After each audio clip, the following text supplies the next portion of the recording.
चॅनलला सबस्क्राईब करा आणि घंटी नक्की वाजवा।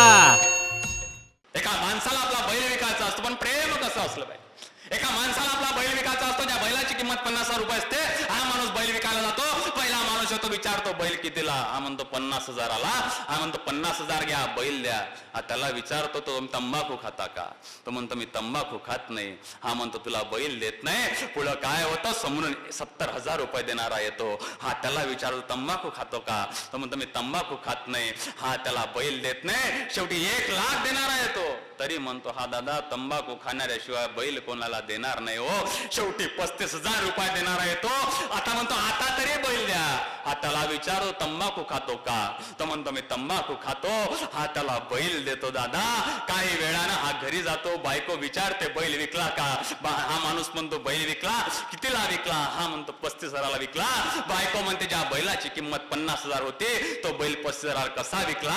हा माणूस सांगायला लागतो जेव्हा माझा बैल जुतल्या जाईल ना, जेव्हा माझा बैल नांदल्या जाईल ना, नांदता नांदता दादा जुत्ता माझा तंबाखू खाणारा तंबाखू खाण्यासाठी 2 मिनिटं थांबेल ना, तेवढ्या वेळात दादा माझ्या बैलाला विश्रांती मिळेल। दादा हे प्रेम आहे हो, हे भक्ती योग आहे, हे प्रेम केलं पाहिजे, हे प्रेम केलं पाहिजे, हे प्रेम करत नाही आम्ही। त्या वासनांद प्रेमापोटी दादा माय बापाचं नाक कटवल्याशिवाय राहत नाही।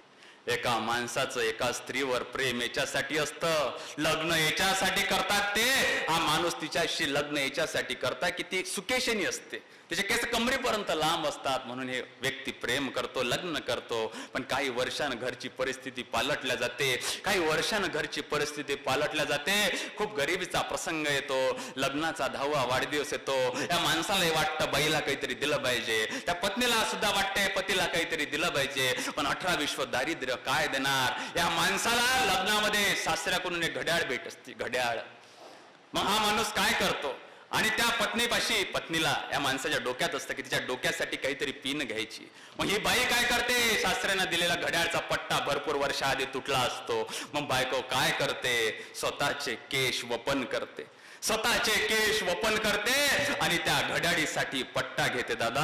आणि या माणसाला सुद्धा वाटतं काहीतरी केलं पाहिजे, मग ही घड्याळ भरपूर दिवसाची पळून आहे, मग ही घड्याळ विकतो दादा, आणि त्या बाईच्या केसासाठी एक पिन घेतो। संध्याकाळचा द्यायचा वेळ येतो की दादा, हातात पिन असते हो, पण तिच्या डोक्याला केस नसतात, हिच्या हाती घड्याळचा पट्टा जरूर असतो, पण घरात घड्याळ नसते हो।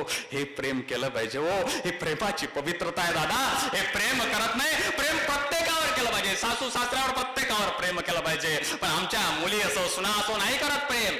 आमच्या घरी दादा आमच्या मुली कोणाच्या तरी सून बनून जातात, त्या घरचे सासू सासऱ्याला दादा गायवाड्यात घालतात दादा, ते पण कोणाची तरी मायबाप आहे हो, एवढा विचार केला पाहिजे। जो बाप हातात जिलबी घेऊन गावभर वाटच सुटत होता का नाही, तो बाप दादा त्या वृद्धाश्रमाच्या कपाटातून, एखाद्या गायवाड्याच्या कपाटातून पाहतो की आता तरी माझी मुलगी माझा मुलगा पुरणाची पोळी घेऊन येईल हो, पण दादा पुरणाची पोळी येत नाही, कारण की दादा स्वतःच प्रेम मुलीनं निवडलं असते, माय बापाचं नाक कटून जे प्रेम निवडलं असते दादा, ते शेवटपर्यंत जात नाही। आजच्या दिवसातून आम्हाला संकल्प करायचा आहे, संकल्प असा करायचा आहे, माय बापाचं नाक कटवणार नाही, माय बापाचं नाक कटवणार नाही, बापाच्या टोपीचा शेंडा दादा कधी गंडवणार नाही दादा, आणि व्यसन कधी करणार नाही हो। हा संकल्प करायचा आहे, सर्वांनी आपापले 2 हात असे घ्यायचा आहे, आम्हाला त्या शिवरायांच्या नावानं संकल्प घ्यायचा आहे, सर्वांनी असे 2 मुठ्या बांधायच्या, वज्रमुठीच्या नावानं घालायचा आहे, आम्हाला संकल्प करायचा आहे, आम्ही माय बापाचं नाक कटवणार नाही,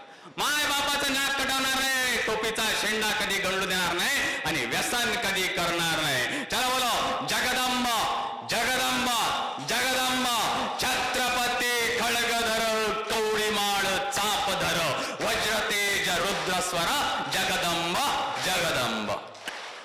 शिवरायांच्या नावानं घेतलेला शपथ आहे, शिवरायांच्या नावानं घेतलेली शपथ आहे। हे जर शपथ कोण तोडली, पोराईनं जर का तोडली, इथून 3 दिवसानं म्हटलं, इथून 3 महिन्यानं, ज्या दिवशी शपथ सोळा आणि तिथून 3 महिन्यानं तुम्ही तोतले वान म्हटलं, तोतले आणि मुलीनं काय जर तोडली, मुलीनं पॅलेस मारा म्हटलं ढक्का, संकल्प कधी तोडायचा नाही दादा। आज शेवटी जाताना सांगतो, काल कुलदीप सर आले होते हॉटेलवर, काल रात्री कुलदीप सर आले, चर्चा झाली, जे जे मोटिवेशनल स्पीकर असतात, आपल्याकडे आज पहिल्यांदा मराठी हॉटस्पॉट म्हणून चॅनल आहे, युट्यूबवरचं प्रख्यात चॅनल आहे. व्याख्यानं कीर्तनं असतात. तुमचं हे व्याख्यान आज रेकॉर्ड झालंय, रळणं पण रेकॉर्ड झालं आहे. त्या मराठी हॉटस्पॉट चॅनलला जा, सबस्क्राईब करा आणि घंटी हे बेल आयकॉन दाबा आणि तिथे सर्व व्हिडिओ पहा. त्याच्यामुळे काल आमची चर्चा झाली. काल आमची चर्चा पांडे सर अशी झाली होती.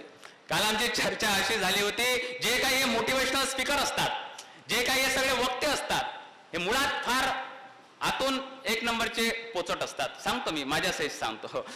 हे इथं सांगतात आयुष्याचं लक्ष निश्चित करा, आपलं लक्ष निश्चित करा, आयुष्य बनवा, इंजिनियर बना, फार्मासिस्ट बना, असं बम सांगतात. आणि याला काय लोड असते माहित आहे, महिनाभरानं 27 तारखेला 4 व्हीलरची किस्त आहे, 16,000 रुपयाची किस्त भरणे आहे. आणि जास्त नाही. आणि आयुष्याने तुम्ही स्वतःच्या आयुष्याचे स्वतः शिल्पकार, तुम्ही स्वतःमध्ये डोकावा. दुसऱ्याकडून प्रेरणा घेण्याची गरज नाही. तुम्ही स्वतःमध्ये प्रत्येकामध्ये प्रत्येक असा गुण आहे जो दुसऱ्यामध्ये गुण नाही आहे. आज जर म्हटलं असं सोपान कनेरकरले क्रिकेट करतं जमणार नाही, आणि सचिन तेंडुलकरले म्हटलं व्याख्यान करतं जमणार नाही. दादा प्रत्येकामध्ये असा गुण आहे दादा, तो ओळखला पाहिजे. त्या गुणाला ओळखायचा आहे दादा. स्वयंप्रकाशित उतारा, चैतन्याचा गाभारा, धरपंखातून स्वप्न उद्याचे, झेप घेरे पाखरा. दादा आपल्या आयुष्याचं लक्ष जरूर निश्चित करा, पण आयुष्याचं लक्ष निश्चित करताना स्वतःची प्रेरणा स्वतः बना. मला असं वाटतं सर्वांनी इथून काहीतरी घेऊन जावं. मी प्रत्येकासाठी जे काही बोललो असेल, तुम्हाला वाटेल असं बोललो नाही, पण प्रत्येकाचं इथून चांगलं होईल असं बोलल्याशिवाय राहिलो नाही असं मला वाटतं. पण दादा आज आम्ही कोणाचा आदर्श घेतला पाहिजे, आज आम्ही आदर्श प्रेरणा कोणापासून घेतला पाहिजे. दादा 382 संबंध रचणारा संजय दत्त आमचा आदर्श आहे, पण शत्रूच्या सैन्यांच्या 10,000 बायांचं रक्षण करणारे संभाजी राजे आम्हाला व्याख्यानातून सांगावं लागतं. ही सर्वात मोठी शोकांती आहे. हो, आमचा पुत्र व्हावा ऐसा गुंडा, ज्याचा त्रिलोकी झेंडा आता नाही राहिलाय तो गुंडा.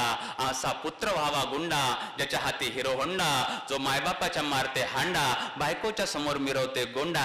काय कामाचा असा गुंडा. दादा आपल्या आयुष्याचं लक्ष निश्चित जरूर करा, पण स्वतःची प्रेरणा दादा स्वतः करा. ज्या महात्मा गांधींना एका ट्रेन म्हणून लात मारून हाकलून देण्यात येतं, ते असं म्हणत नाही की का हाकललं म्हणून, कारण की दादा त्यांना माहित असतं आज मला या ट्रेन मधून या ब्रिटिशांनी लात मारून बाहेर हाकललं, एक दिवस मी तुम्हाला या देशामधून लात मारून बाहेर हाकलल्याशिवाय राहणार नाही. दादा हा संकल्प दादा त्यांच्यामध्ये होता. चॅनलला सबस्क्राईब करा आणि घंटी नक्की वाजवा.